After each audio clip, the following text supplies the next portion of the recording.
Could you build a business that's better for our planet? That's what I have set out to answer.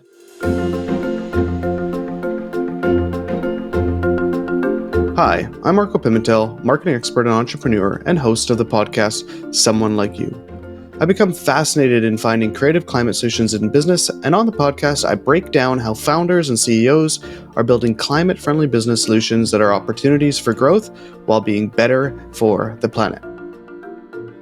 I'm from Texas originally. I want to make people who are not on the coast or who are not in areas that have traditionally talked a lot about these sustainability type vectors, like these things need to be brought to everybody, and they need to be talked about in a way that is non-judgmental and is exciting. A study shows that about 77% of individuals in North America want to learn how to live more sustainably. Today's guest is Laura Wittig. She is the CEO and founder of Brightly, a platform that combines content, community, and shopping to ignite change for the conscious consumer. Laura worked in tech for numerous years as a project manager at Amazon, where she hit a wall selling as many shoes and handbags as possible with really little or no concern for the environment. I get to speak with Laura on drowning in her own never-ending micro-trend of consumerism and getting off-gassing headaches from plastic wrapping and pleather items that were in the Amazon office, her need to get to the bottom of what true eco-consumerism is, which led to the creation of her podcast, Good Together, and how she scaled Brightly quickly by thinking of content creation like an engineer would. With the reach of almost 3 million people every day across all of their channels, with 99% of that being attained organically, Brightly is leading the way to better and more sustainable consumerism for the planet by building trust via authentic and realistic eco-lifestyle media content. I wanted to take a second to tell you about our Season 2 sponsor, Digital Scope. Did you know your website has a carbon footprint? Well, digital technology has a larger carbon footprint than the entire aviation industry, and it's only getting bigger. Digital power consumption is increasing by 9% every year. At this rate, our digital carbon footprint could be responsible for as much as 14% of global emissions by 2040. If you're a digital-first company or really any company with a website and want to understand the impact your website is having on the environment, Digital Scope can translate visitor data into carbon measurement, all with a simple one line of code added to your website. Check out digitalscope.com/someonelikeYou. The first 100 people to sign up get free access for an entire year.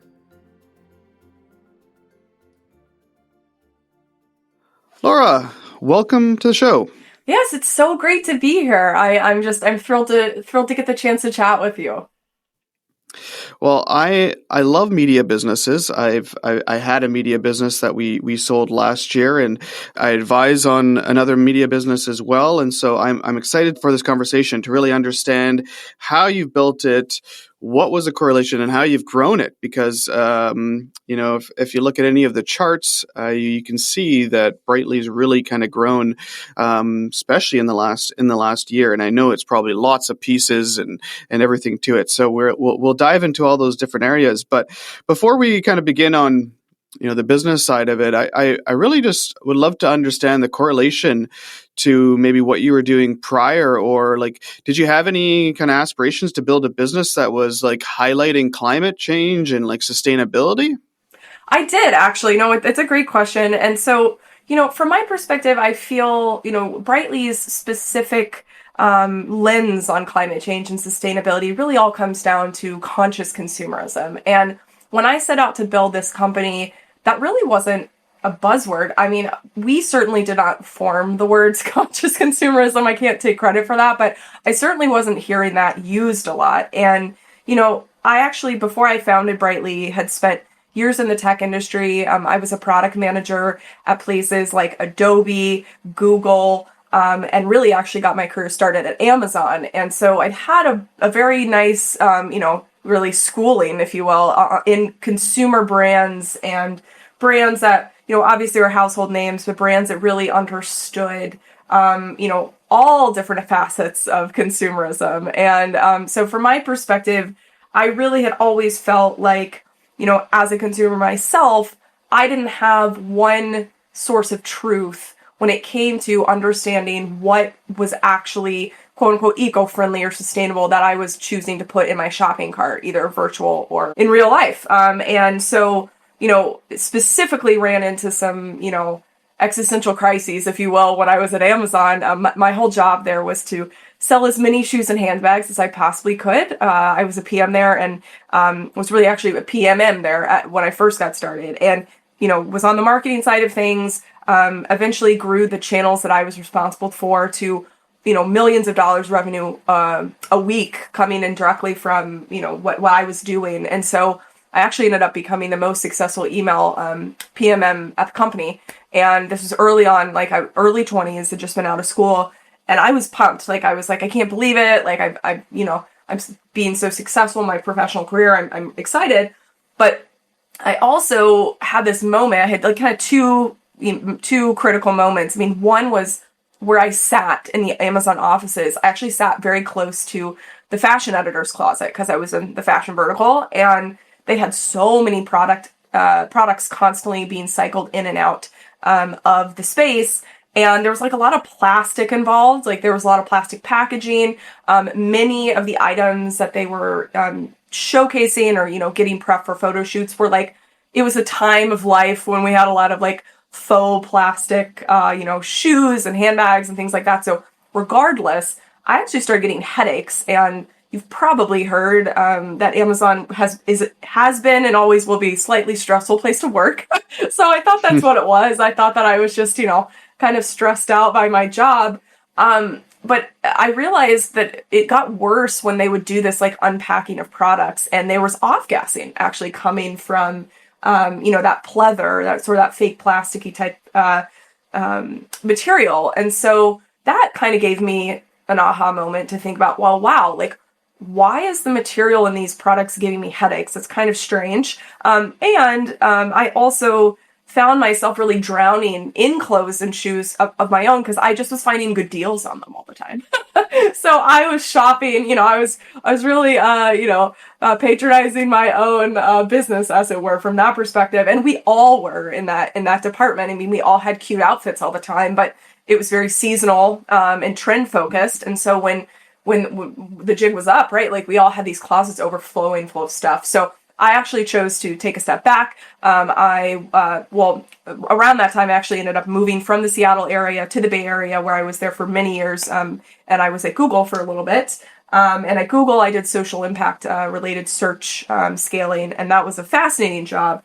But suffice it to say, I got myself off that hamster wheel of constant consumption really right when I left that job at Amazon, and it was a very intentional choice. So at any rate, I continued to do my thing for those tech employers for years, but again, kept coming back to the concept of no source of truth out there for what truly eco-friendly meant. And I knew eventually that the business would encompass commerce, but I thought we had to start media first because of that truth aspect and being able to authentically talk about many of the issues in eco-friendly consumption, that can be, gray area filled. So anyway, I know that was a bit of a long intro, but I'm happy to dig into, all of those things. But yeah, that's kind of how things got started for me.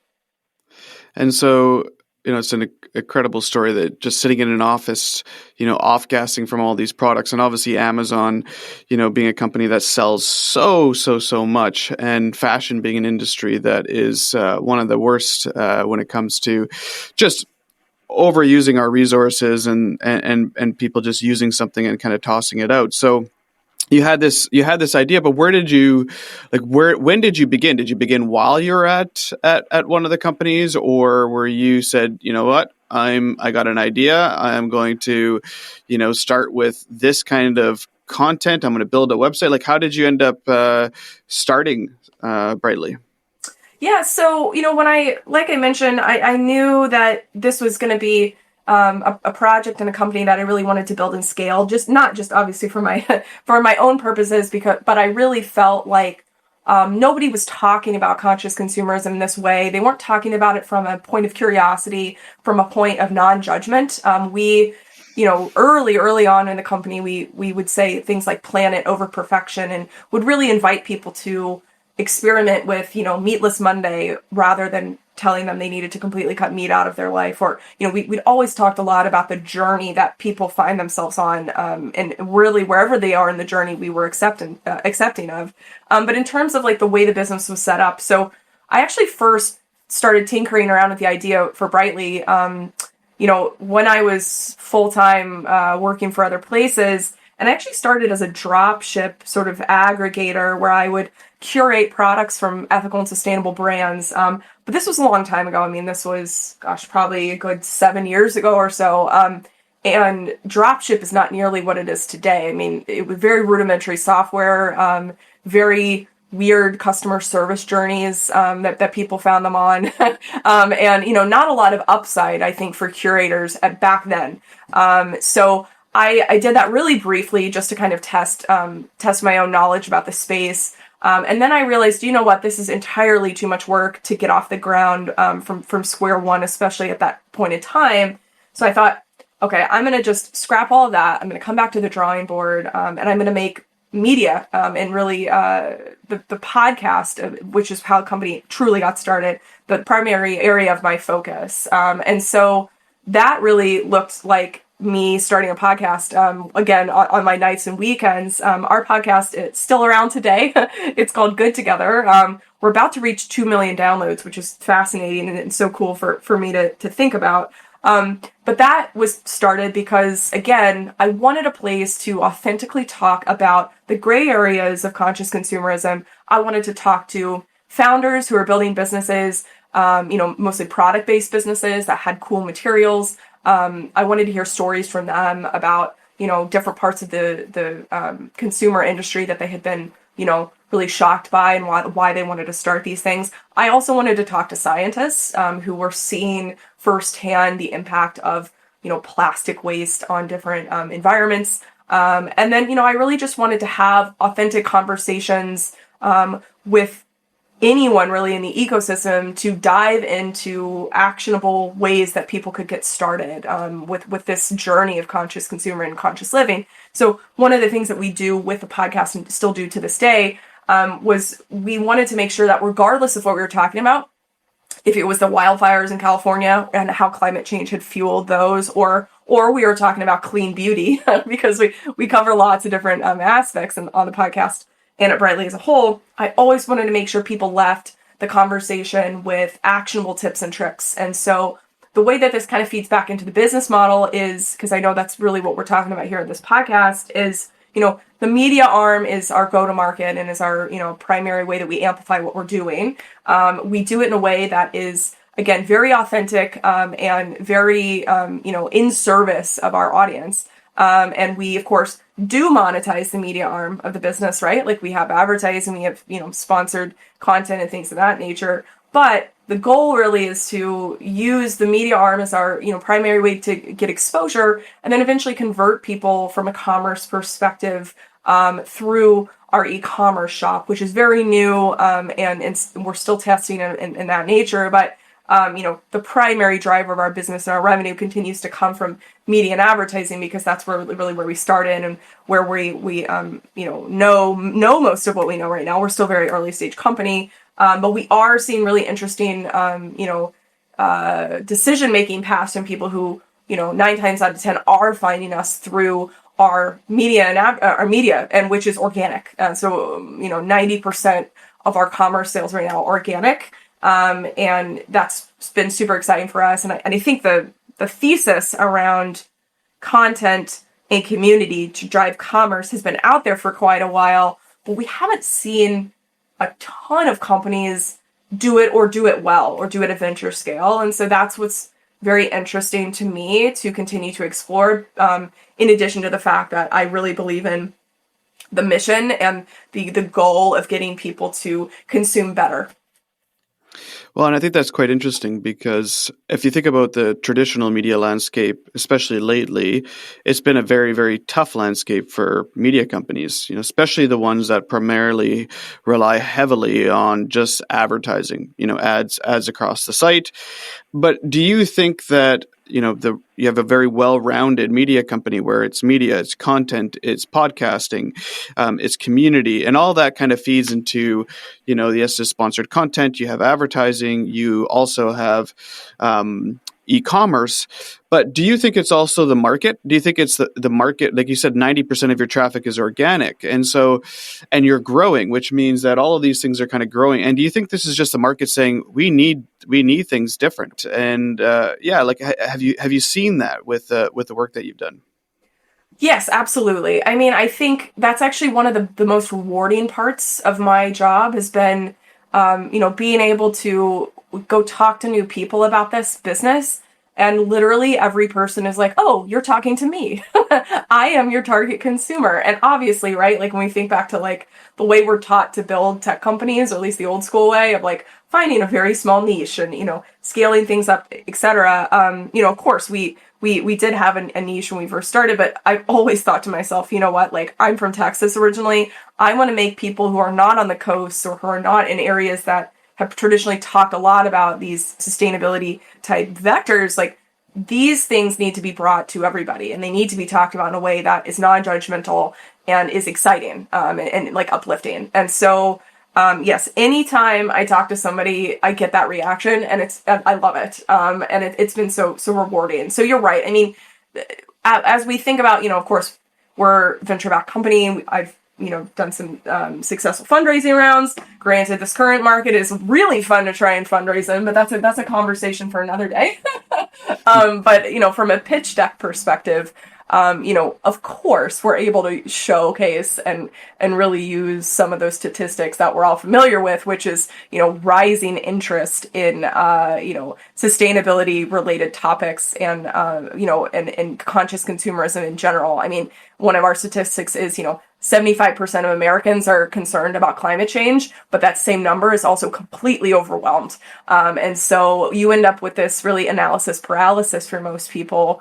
And that's really not what the planet needs. So the planet needs everybody to take small steps, at least on a daily basis, to further reduce consumption, but also consume better. And when you give people either too much information or too much negativity in the space, you end up with climate anxiety, and you end up with people throwing their hands up in the air and saying, well, what I'm going to do as a consumer doesn't matter.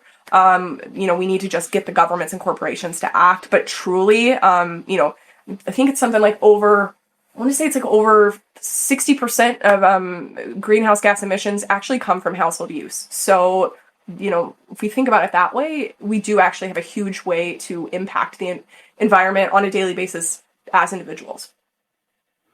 Yeah, and that's the big piece of this, and you touched on it, is that the consumerism side of over-consuming and trying to make better consumption choices as well, and all these little steps. And they kind of almost want us to believe that individuals can't do anything to put pressure. But, if you think about all the factories and those factories are all making things for us. And, all those things are for the consumer. So you had this idea, you created this podcast, you were working, it starts to kind of pick up, interest starts to become more interesting. You start working on this media arm. You mentioned that you're venture backed. What point did you say, I need to get money, I need to now build out this Brightly platform, and what type of funding did you need to get this started to build out this brand and the market and everything to really start to scale it? Yeah, so I mean, I started the company when I was still living in the Bay Area. And so I had been, I as somebody in my, mid to late 20s at the time, like I was so engrossed in startup culture there. I had applied to Y Combinator a few times, like me and all my friends had, like, it was just such a part of the culture up there. And so I always thought that the venture path was going to be something I went down for Brightly, just because that was kind of all I knew. Granted, if I would have known from the very beginning that I was going to run a media-based company, I probably would have wanted to locate myself in LA or New York, which is typically much more understanding of my business type, my type of business model than the Bay Area is. However, I did find so many good consumer-focused, firms and investors, advisors in the space there regardless. But when I thought about how I was going to, scale the business, there were two things that happened. So first of all, the podcast was launched in July of 2019. That was when I was still, working at my other jobs. And by December of that year, Apple had started to feature our podcast, which was huge. I don't know how they found us. I didn't know anybody there or anything like that. We just had an amazing stroke of luck. So our downloads and our reach really started to explode, which was very, very exciting. And so I ended up quitting my job and going full-time into Brightly because that traction combined with the fact that we were accepted into an accelerator program run by Snapchat, or now Snap, was very exciting. And so Snap was our first investor. They, provided us a small amount of seed capital to go through that accelerator, and then we used the momentum post accelerator to close our first round of funding. And this, of course, unfortunately, when I say December of 2019, what does everybody start thinking about? Right, COVID. And I literally, the accelerator started in February of 2020. I literally had packed up my stuff, relocated myself temporarily to Santa Monica because we're going to be in residence at Snap and Snap's offices. Was there for 2 weeks, 3 weeks, and then they had to shut everything down and everything went remote. So I do think that the pandemic obviously had an impact on us from an in-person perspective, but one of the positive impacts that the pandemic had on us was that our content and our media just became viewed so much more because people were sitting at home bored and they didn't have a lot else to do than consume content. And so we were very early adopters of TikTok. We have over 600,000 followers on that platform, and our combination of short form video with fun insights just really took off well there. So we were able to, I think, utilize the pandemic to our advantage, but obviously it did have an impact on some of those business decisions that we were making as well. Yeah, and you were able to grow that. And when did you actually launch the Brightly website? Did that come after, obviously, that initial funding from Snap, or the round subsequently after that? So that's a great question. So we did raise around, I think, I want to say the round was officially kind of in progress while we were in that accelerator. And then we closed everything out post that. We then, a few months later, went into another accelerator that was run by the Female Founders Alliance, which is now called Graham and Walker. It's actually based here in Seattle. And I wanted to go through that because I wanted to connect with local money. So by that point, I had already, my husband and I had moved during the pandemic, which was lots of fun, back to Seattle because we'd really missed the area. And so, being that Seattle was Amazon headquarters, as I very much knew, I knew that I'd be able to find some really awesome commerce folks. And so the bulk of our cap table actually is Seattle focused. And one of our angel investors and advisors is Jeff Blackburn, who up until recently was number 2 at Amazon. And so he's been a really fantastic resource for us to be able to tap into. And obviously somebody that I could never have imagined working with myself when I was in the corporate line of work. Every week on Someone Like You, we dive into stimulating conversations with founders, entrepreneurs, business owners, and the likes who are consciously and successfully creating sustainable business solutions for the long haul. Tune in every week for a new inspiring conversation on leading climate solutions. And if you're enjoying the podcast, don't forget, please subscribe on the platform of your choice and give us a rating and a review.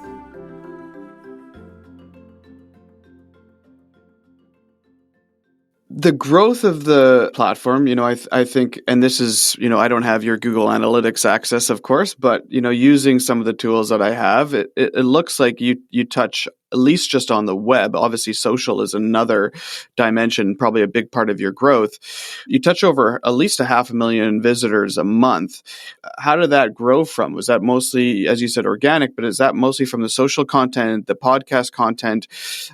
Because, like I said, media companies have had a hard time, and Facebook has changed their algorithms and things, and to draw away. And you're seeing this really, really nice organic growth. Has that been from a lot of the kind of the efforts on the social side to build up your organic side on the web?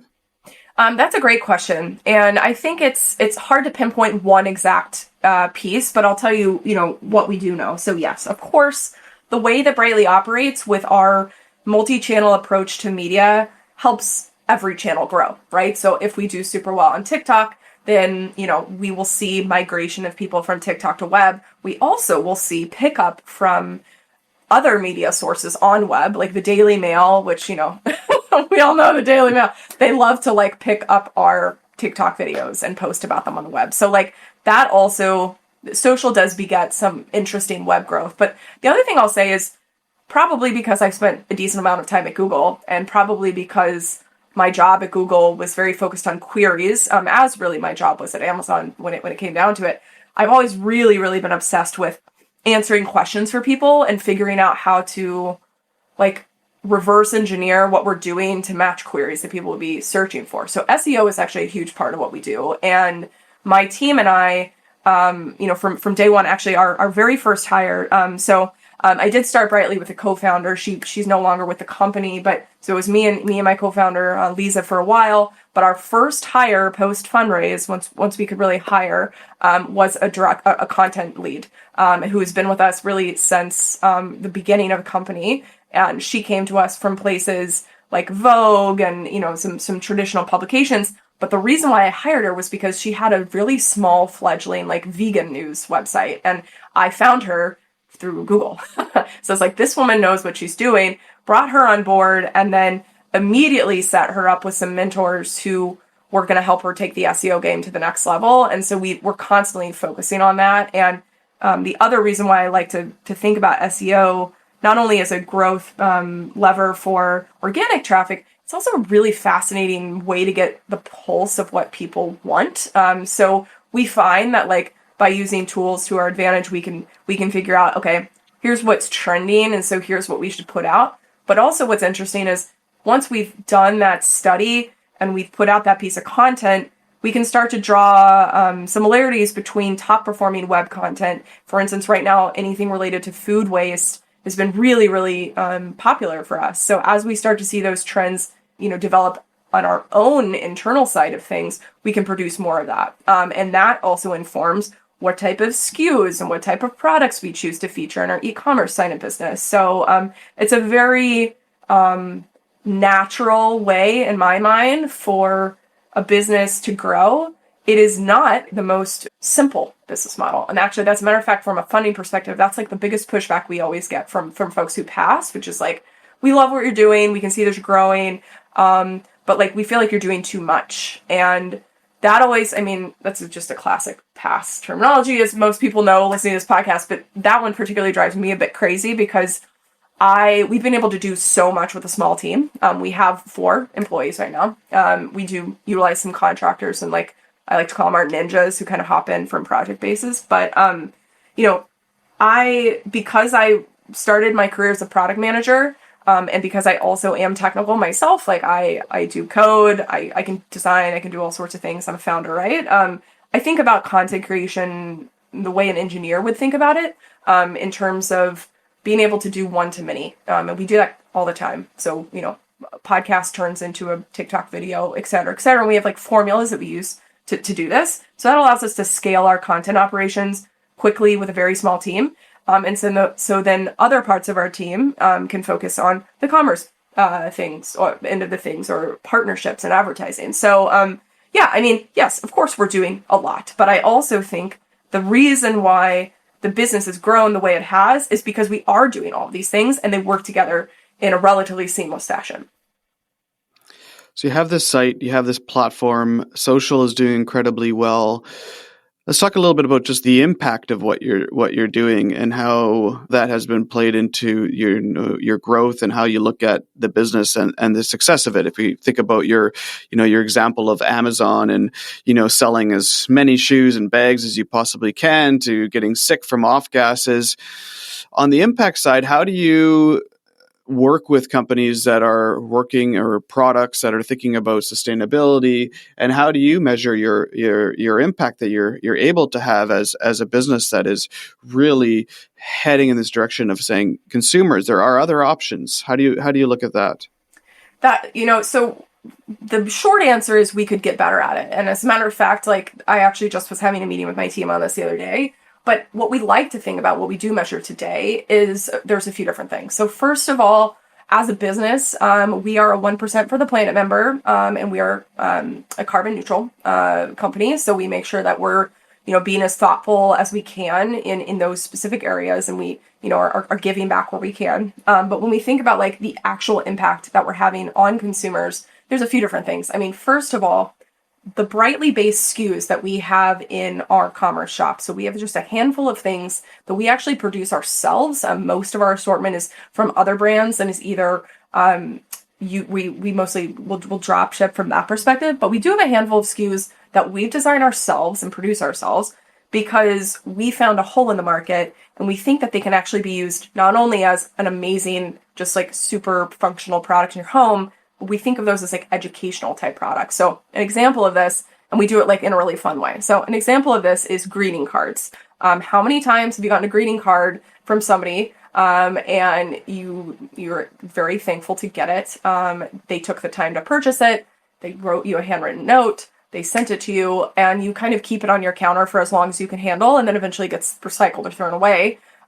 We actually took the concept of a reusable Swedish dishcloth, which some people are probably familiar. Those are cellulose fiber cloths that are biodegradable, but they're also they work super well around the kitchen. We thought, what if we take something that we already recommended people, which is the Swedish dishcloth, and we literally fold it in half and put art on it to make it a greeting card. So that's called a wishcloth, and that is, actually, we have a trademark and a patent pending on it, which is exciting. And so it's something where we're trying to think through, okay, using one Swedish dishcloth can amount to reducing 60 rolls of paper towels in your house per year. So if we are coaching you to do things like use Swedish dishcloths or give people them as greeting cards instead of Christmas cards. Or maybe we talk to you a little bit about your single-use plastic consumption, and you come back to us and say, oh my gosh, Laura and Brightly, I had no idea that my single-use plastic consumption was so harmful. But what do I do? Like, I really like to use foil and plastic wrap. Well, plastic wrap mostly. So we have a reusable bowl cover that we developed. That is a piece of cloth that can sit on top of really almost any size bowl. You kind of cinch it to the fit that you need. But that cover not only is going to help you reduce rolls of plastic wrap in your home, but it also is made itself of recycled plastic bottles. So we think a lot about like using products to tell stories in the same way that we use, content to tell stories. So that's just one way that we've really thought a lot about our impact. And then moving forward, I think there's such an opportunity to work even more directly with our consumers to help them measure their daily impact, regardless if it's coming from us. And so we do have plans from that perspective.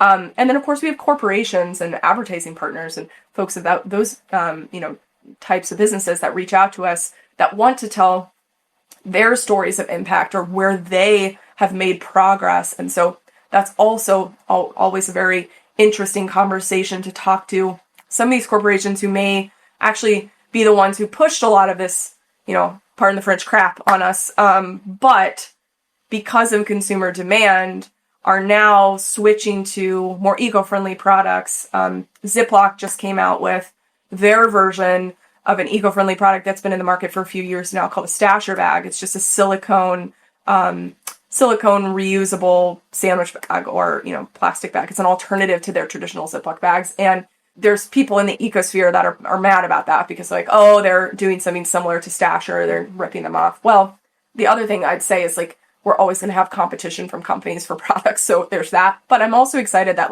Ziploc with its, most people don't even say plastic bag. They just say Ziploc bag. So Ziploc with its insane reach from a consumer perspective has seen that people are buying these, products designed to reduce plastic consumption. And not only has said, okay, we need to think more about this, they're actually coming out and releasing a product that is going to reach more people and help reduce that. So I think that the power of influence and the type of influence we'd be able to have on consumers cannot be understated.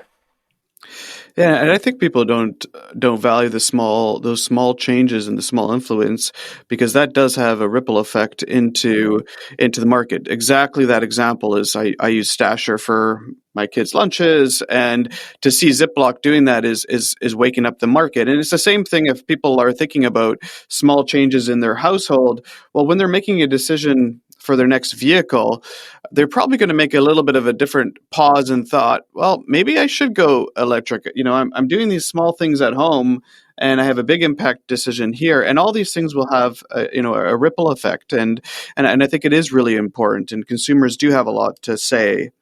When you think about the next kind of 3 to 5 years of Brightly and the future, where do you see the business going?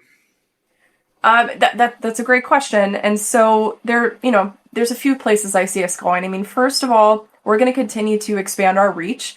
We actually have a streaming series in development. I can't say too much about that because we're still early stages of that, but we're going to be able to get into people's homes, from a video and streaming perspective, which we're very, very excited about. I'm really inspired by companies like Magnolia Network and Chip and Joanna Gaines, who have used content to create audiences and then do things like have. Chip and Joanna Gaines have literally turned Waco, Texas into like a tourism destination, which is amazing, and that just shows you the power of audience building in this specific way.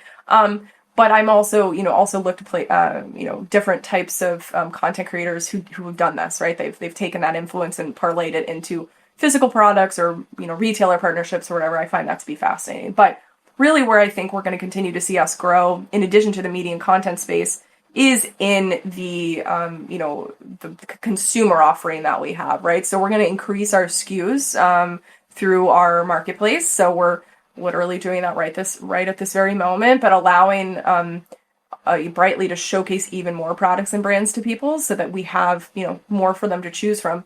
But I also think a lot about, again, how we can sit on top of purchasing decisions for people even outside of our ecosystem or our immediate ecosystem. So we have more of that coming soon, and it's something that we could only do that because we've garnered the trust of millions of people. We actually reach over 3 million people every day across all of our channels. And so, again, that's done 99% organically. And it's something we're super proud of. But if we had not started the company as media first and specifically focused on trust first, we would not be where we are today. Nobody trusts, there's so many marketplaces out there, right? And there's a lot of like sustainability related marketplaces. And actually, when I was in the Bay Area and I had the Brightly thesis, there were many people, right, who had been VCs investing in marketplaces, or that was the only thing they focused on. And there's so many people that were like, no, you need to start your marketplace first, and GMV and all these marketplace related type metrics would be what you want to prioritize, and ad nauseum. But nobody is going to go to a brand new website, especially one focused on sustainability, and be like, okay, so you're brand new, I don't know who you are, you're saying to me that you vet all these products, but do you really? What's your research process like? And by the way, you're probably not going to get to me as fast as an Amazon. Like, maybe we can price match, but you're not going to get to me as fast as an Amazon. So I'll probably just go with what I know and buy direct from Amazon. So in a world where people have, lots of choice about where they can go, I think establishing that trust and that customer relationship up front is super key. A lot of this podcast, the marketing and everything of it is a little bit inspired by the book The Lorax, which, of course, is, as people know, it's a children's book around, not so much, it's not just about cutting down the forest. It was really more about just taking everything from the earth and leaving us with not so much. But at the end of it, there's this kind of hope, and that hope is, that kind of seed of change, and that one person can make a change. And we were talking about this a lot with, obviously, conscious consumerism and everything today. But, for, entrepreneurs or investors or people that are thinking about joining companies that are in the space of sustainability or climate change, what would you say to them as kind of their first step? Oh, interesting. I think the first step, I think some of those audiences that have different first steps, but for, obviously for consumers, we always tell people, this is probably applicable to everybody, which is like figure out what piece of sustainability or conscious consumerism speaks to you the loudest. So you might be somebody who is like super passionate about waste reduction, and waste reduction is a really large topic. And so you start to think about what, you can personally do. You might think, okay, food waste. We could also think about like physical product waste, so like clothing consumption and things of that nature, or even plastic waste, like I talked about earlier. So like, what is something that you particularly find interesting about that? Maybe you like to cook, so food waste would be a great example there.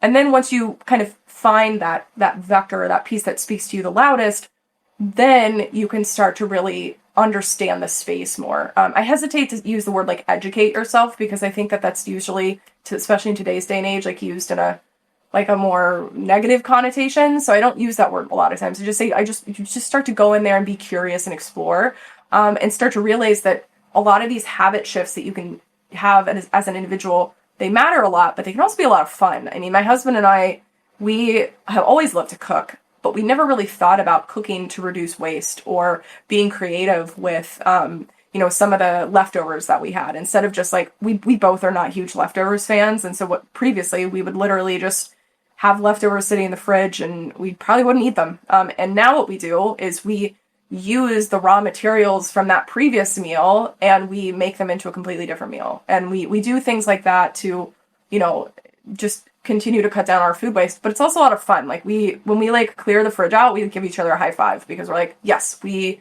had a good time doing this. And so that's really the consumer facing piece of it. When I think about investors and folks who are looking to get more and more into the space, the first thing I tell them is, from my perspective, the companies that are in the space doing things like Brightly continue to be overlooked. Everybody's always telling me when I am in fundraising mode, you got to go to this climate focused fund. Oh yeah, here's another good climate focused fund. And 99% of the people that I reach out to that are in those funds, I get the whole, oh, we love what you're doing, and hey, can we introduce you to some of our portfolio companies? But they won't invest in us because we're not doing something that's like hardware, or we're not doing something that's like quote unquote like super gnarly climate, right? Like it's something that's, literally removing carbon out of the air. And I think there are so many amazing companies doing that type of thing, and those types of companies continue to be funded. But companies, that are in the, consumer space, yes, while I think it's maybe a little bit harder to, understand, the impact that we have from a financial perspective, like you can see, I have plenty of metrics in a data room I can show you about how we have an impact. But I also think that like we need to be seen as more of more of the force that we actually are from a funding perspective. And so that's kind of what I would tell investors who are looking to get into space, which is, find the vector that you're interested in, right? Because that's applicable to investing as well. Like, are you really interested in, carbon removal? Are you interested in material innovation? Like, there's so many different, facets there. But then also think more about companies who might be on the edge of the space, but maybe aren't the ones who are like actually like spinning the fabric out of recycled water bottles. Like, there's also other folks who are doing many, many different facets of conscious consumer amplification. Laura, thank you so much for joining us. How can people find out more about Brightly? Yeah, I mean, so you can find us at brightly.eco. That's on the web. That's also our handles on social media. And then you can also, feel free to give our podcast a listen. It's called Good Together. It is available wherever you listen to podcasts. And, just really, really appreciate the time, Marco. It's great. Yeah, thank you, Laura, and congrats on everything that you've built and a small but very mighty team, and I can see you continuing to really amplify this message over the coming years. So thanks again for joining us. Thank you. This podcast is co-produced with The Brand is Female. I hope you've enjoyed today's episode of Someone Like You. And if you did, please share this. We're a new podcast, and I would love it if you could share it with a family member, friend, colleague, work colleague. Share it on Slack, whoever you do. Just share and spread the message of these incredible brands. Please also support these type of companies. They're doing the hard thing, and the hard thing often takes a lot of people to get on board. And don't forget, please subscribe on the platform of your choice and give us a rating and review. I'm Marco Pimentel. Thank you for joining us today. For more information on Someone Like You, you can find us on Instagram at Someone Like You Podcast, with all the links to the podcast, our website, and more information about the brands that we feature. Thank you again.